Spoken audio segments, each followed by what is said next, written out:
Selamat bertemu kembali anak-anak sekalian. Hari ini kita akan mempelajari bab yang kedua, yaitu tentang bidang kartesius. Kamu boleh lihat buku kamu di halaman 19. Nah, sebelum kita membahas tentang bidang kartesius itu, kita akan tahu dulu kira-kira apa tujuan kita untuk mempelajari pelajaran tentang bidang kartesius ini. Yang pertama yaitu mengklasifikasikan pengertian koordinat kartesius. Artinya di sini kamu harus mengerti dulu apa itu koordinat kartesius. Yang kedua adalah mengidentifikasi letak titik pada koordinat kartesius. Jadi nanti jika ada sebuah titik pada koordinat kartesius, kamu harus bisa mengidentifikasi kira-kira di manakah letaknya.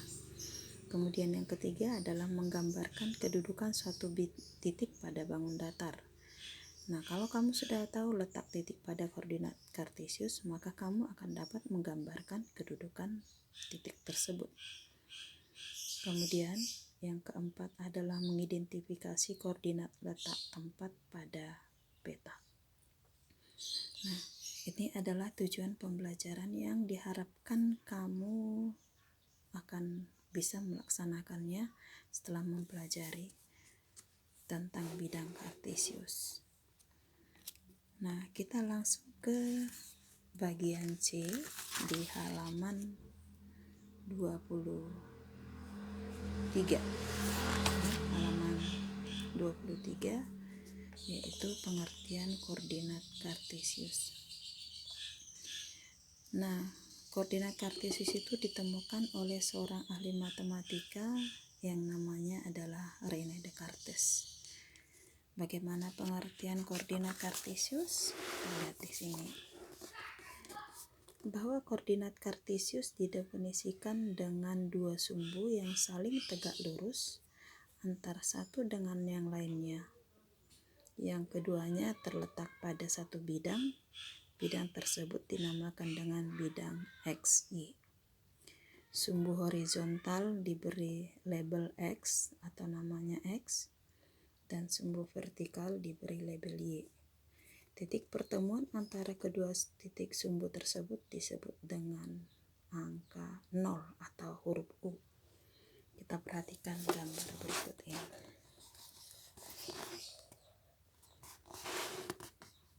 Ya, perhatikan. Yang dimaksud dengan tadi pengertian koordinat kartesius itu terdiri dari sumbu X, ini garis mendatar atau horizontal, ya, ini yang mendatar, dan ini adalah garis yang tegak yang disebut dengan garis vertikal. Garis horizontal itu namanya adalah sumbu X, dan garis vertikal itu namanya adalah sumbu Y. Perpotongan keduanya ini, sumbu X dan sumbu Y, itu ada di sini. Namanya titik O. Yaitu boleh juga kita buat di sini titik O atau disebut dengan koordinatnya adalah 0,0. Nah, di dalam koordinat kartesius, sumbu X itu terbagi atas dua. Pembatasannya adalah di titik O tadi. Dari titik O ke sebelah kanan itu adalah X yang positif. Maka angkanya dimulai dari 1, 2, 3, 4, 5 dan seterusnya. Ini ada tanda panah yang menyatakan dan seterusnya 6, 7, 8, 9, 10 dan seterusnya. Kemudian dari titik O ke sebelah kiri disebut dengan X yang negatif. Maka di sini angkanya dituliskan negatif 1, negatif 2, negatif 3, negatif 4, negatif 5 dan seterusnya. Negatif 6, 7, 8, 9, 10. Ya. Nah, kemudian untuk garis yang vertikal atau yang kita sebut tadi dengan Y, titik perpotongannya batasnya di sini adalah O, maka dari O ke atas atau titik 0 ke atas itu adalah Y yang positif. Ini angkanya 1, 2, 3, 4, 5 dan seterusnya. Sedangkan Y yang ke bawah itu adalah yang Y yang negatif. Negatif 1, negatif 2, negatif 3, negatif 4, negatif 5 dan seterusnya. Ya, jadi kamu sudah bisa mengerti bahwa titik pengertian dari koordinat kartesius itu terdiri atas dua sumbu, yaitu sumbu X dan sumbu Y. Nah, di dalam koordinat kartesius juga tertulis di sini KW1. Pengertian KW1 itu adalah kuadran. Kuadran itu berasal dari artinya kuadran ya. Kuadran itu kuad itu artinya dibagi 4. Nah, ini dibagi 4, KW1, KW2, KW3, KW4. Nah, jadi nanti penempatannya itu berlawanan arah jarum jam ya. Jadi ini 1, 2, 3, dan 4. Nah, di kuadran pertama itu nanti adalah letak titik yang X-nya positif dan Y-nya positif. Ya, saya ulangi. Di kuadran 1 adalah wilayah dari X yang positif dan Y yang positif. Di kuadran kedua adalah untuk X yang negatif dan Y positif. Saya ulang, X yang negatif dan Y yang positif. Di kuadran ketiga posisinya di sini berarti X yang negatif dan Y yang negatif. Di kuadran keempat, X yang positif dan Y yang negatif. Saya selalu katakan bahwa X selalu terlebih dahulu. Jadi koordinat itu berurut ya, dari X dulu baru Y. X dulu baru Y. X dulu baru Y. X dulu baru Y. Nah, itu di kuadran 4. Jadi kuadran 1 itu boleh kita katakan itu isinya adalah X positif dan Y yang positif. Di kuadran kedua ini X yang negatif dan Y yang positif. Kalau positif tidak perlu kita buat tandanya. Di kuadran ketiga adalah ini X yang negatif dan Y yang negatif. Sedangkan di kuadran 4 X-nya positif dan Y-nya adalah negatif. Ya, jadi sudah mengerti anak-anak tujuannya ini apa? Nanti supaya kamu bisa mengidentifikasi sebuah titik letaknya di mana. Apakah X-nya positif atau X-nya negatif atau Y-nya yang negatif atau Y-nya yang positif. Ya, Y-nya yang positif. Nah, kita akan lanjut ke kegiatan 23. Kegiatan 23 di sini dituliskan lakukan kegiatan berikut secara berkelompok. Nah, kamu tidak perlu berkelompok mengerjakan, kerjakan saja secara mandiri.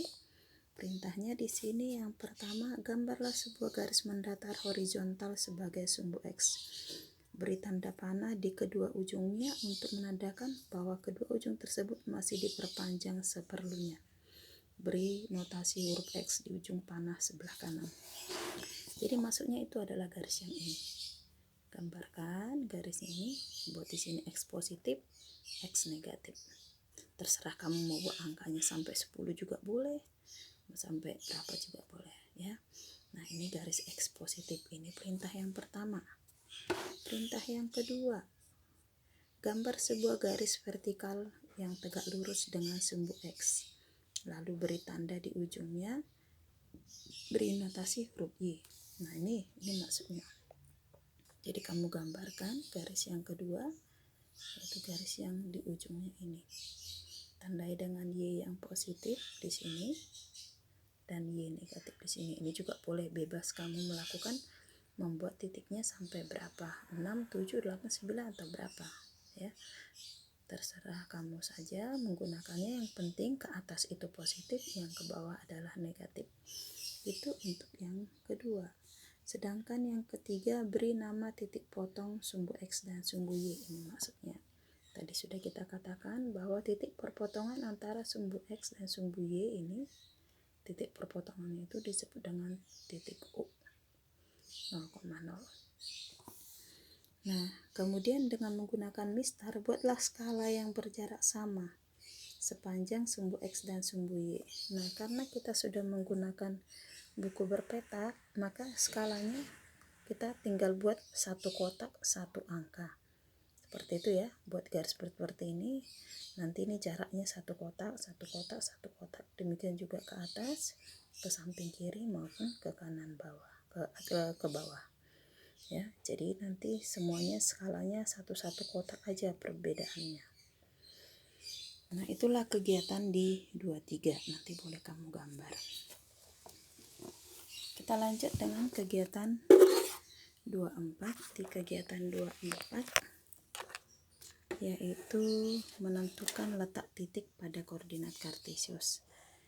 Nah, perhatikan kegiatan 24 ini. Kegiatan 24, perhatikan titik-titik koordinat kartesius berikut.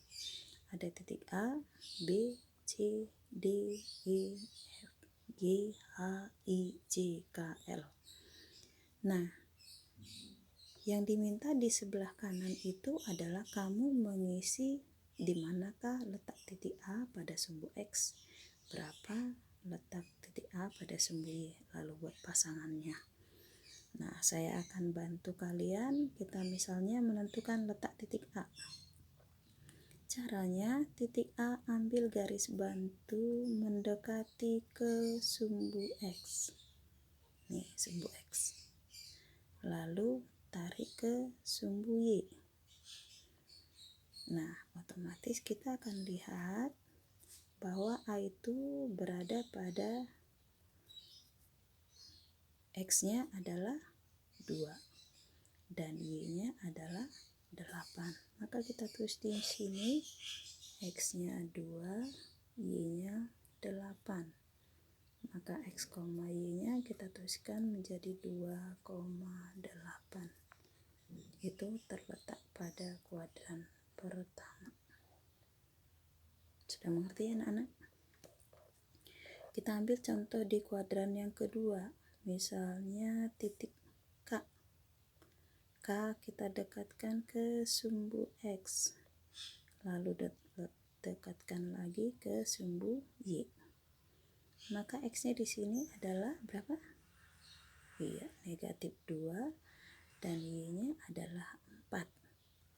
Maka kita letakkan di sini K-nya, X-nya adalah negatif 2 dan Y-nya adalah 4.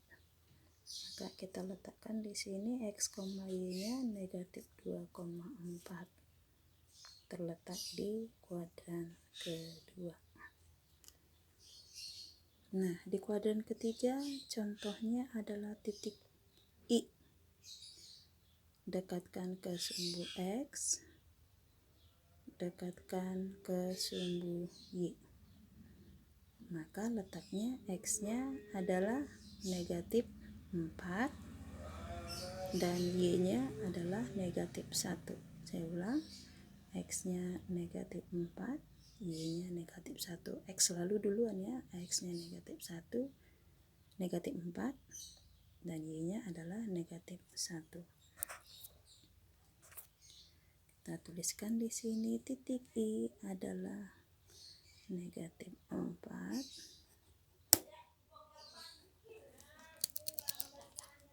negatif 4,